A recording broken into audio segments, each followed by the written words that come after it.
ಇನ್ನು ಸಹೋದರರ ಗಲಾಟೆಯ ನಡುವೆ ಗದಗ ಜಿಲ್ಲೆಯ ಲಕ್ಕುಂಡಿಯ ಮನೆಯೊಂದರಲ್ಲಿ ಸಹೋದರರ ನಡುವೆ ಗಲಾಟೆ ಏರ್ಪಟ್ಟಿತ್ತು. ಇನ್ನು ಮಗಳ ಮದುವೆ ಹಿನ್ನೆಲೆ ಕೋಪಗೊಂಡಂತ ಸಹೋದರರಿಂದ ಅಣ್ಣನಿಗೆ ಹೊಡೆದಿದ್ದಾರೆ ತಮ್ಮಂದಿರು. ತಾತನ ಆಶೀರ್ವಾದ ಪಡೆಯಲು ಮೊಮ್ಮಗಳು ಹೋದಂತ ಸಂದರ್ಭದಲ್ಲಿ ಈ ಒಂದು ಘಟನೆ ನಡೆದಿದೆ. ಹಿಂಬದಿಂದ ಬಂದು ಅಣ್ಣನಿಗೆ ಹೊಡೆದಿದ್ದಾರೆ ಸಹೋದರರು.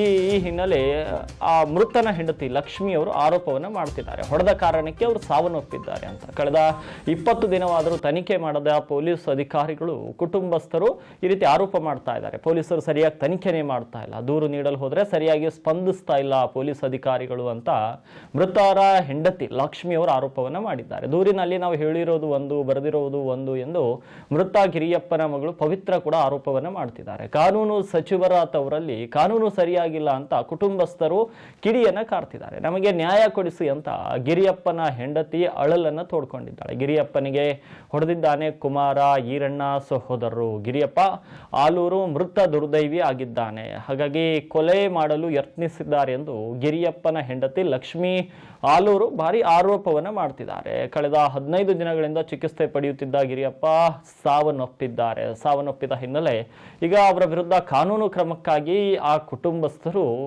ಒತ್ತಾಯವನ್ನ ಮಾಡ್ತಿದ್ದಾರೆ. ಗದಗ ಜಿಲ್ಲಾಸ್ಪತ್ರೆ ಎದುರು ಕುಟುಂಬಸ್ಥರ ಆಕ್ರಂದನ ಮುಗಿಲು ಮುಟ್ಟಿದೆ. ಗದಗ ಗ್ರಾಮೀಣ ಠಾಣೆ ವ್ಯಾಪ್ತಿಯಲ್ಲಿ ಈ ಒಂದು ಘಟನೆ ನಡೆದಿರುವಂಥದ್ದು. ಗದಗ ಗ್ರಾಮೀಣ ಠಾಣೆಯಲ್ಲಿ ಪ್ರಕರಣ ಕೂಡ ದಾಖಲಾಗಿರುವಂಥದ್ದು. ನಮ್ಮಪ್ಪ ನಮ್ಮವ್ವ ಕೊಟ್ಟಲ್ಲಿ ಮದುವೆ ಆಗಿದ್ವಿ ರೀ ನಾವು. ನಮ್ಮಪ್ಪ ನಮ್ಮ ಏನು ಕೂಡು ಕುಟುಂಬ ಐತೆ. ನಮ್ಮದು ಕೂಡು ಕುಟುಂಬ ಐತೆ.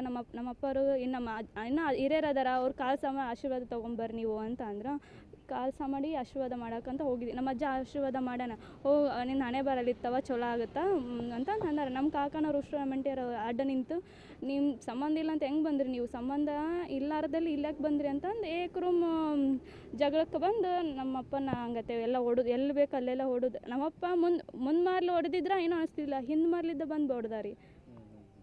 ಅವ್ರಿಗೆ ಏನು ಮಾಡ್ತಾರೆ ಅಂತ ಗೊತ್ತಾಗಿಲ್ಲ. ಹಿಂದೆ ಮಾರ್ಲಿದ್ದ ತಲೆಗೆ ಕೈಗೆ ಎಲ್ಲ ಕಡೆ ಬಾಡಿ ಪೂರ್ತಿ ಪ್ರತಿ ಪಾರ್ಸಿಗೆ ಮೂಳೆ ಮುರಿದಂಗೆ ಆಗ್ಬಿಟ್ಟವ್ರಿ. ಜನ ಬಿಡಿಸ್ಕೊಂಬರಕ್ಕೆ ಹೋದ್ರೆ ನೀವು ಯಾರು ಬರೋಕೆ ಹೋಗ್ಬೇಡ್ರಿ ಅಂತ ನೀವೇನು ಜನ ಯಾರ ಬಂದ್ರೆ ಅಂದ್ರೆ ನಿಮ್ಮನ್ನ ಬಡಿತೀನಿ ಅಂತ ಅವು ಜನಕ್ಕೆ ಸಹಿತ ಎದುರ್ಸನ್ರಿ ನಮ್ಮ ಕಾಕನವ್ರು. ಜನಕ್ಕೆಲ್ಲ ಎದುರಿಸಿದ್ದು 4 ಜನ ಇದ್ದರು. ನಮ್ಮ 2 ಕಾಕನರು 2 ಅಂಟಿಯರು. ಊರನಾರ ಹಿರಿಯರು ನಿಂತು ನೋಡ್ತಾರೆ, ಯಾರು ಬಿಡಿಸ್ಕೊಳಕ್ಕೆ ಯಾರೂ ಬಂದಿಲ್ಲರಿ. ಬಿಡಿಸ್ಕೊಳಕ್ಕೆ ನೀವು ಯಾರು ಬಂದ್ರಿ ಅಂದ್ರೆ ನಿಮ್ಮನ್ನು ಬಡಿತೀನಿ ಅಂತ ನಾ ಎದುರ್ಸ್ಯಾರಿ. ಅವ್ರು ಹಂಗತೆ ಅಂದಿದ್ದಕ್ಕೆ ಯಾರು ಮುಂದೆ ಬಂದಿಲ್ಲರಿ. ಹಂಗತೆ ನಮ್ಮಪ್ಪ ಭಾಳ ಸೀರಿಯಸ್ ಆಗಿದ್ದರು. ಇಡೀ ನಾವು ಬರೀ ಹೆಣ್ಮಕ್ಳು ಅದೀವ ರೀ. ನಮ್ಮವ್ವ ನಮ್ಮ ಕರ್ಕೊಂಡು ಗಂಡು ಮಕ್ಳು ಯಾರು ಇಲ್ಲರಿ.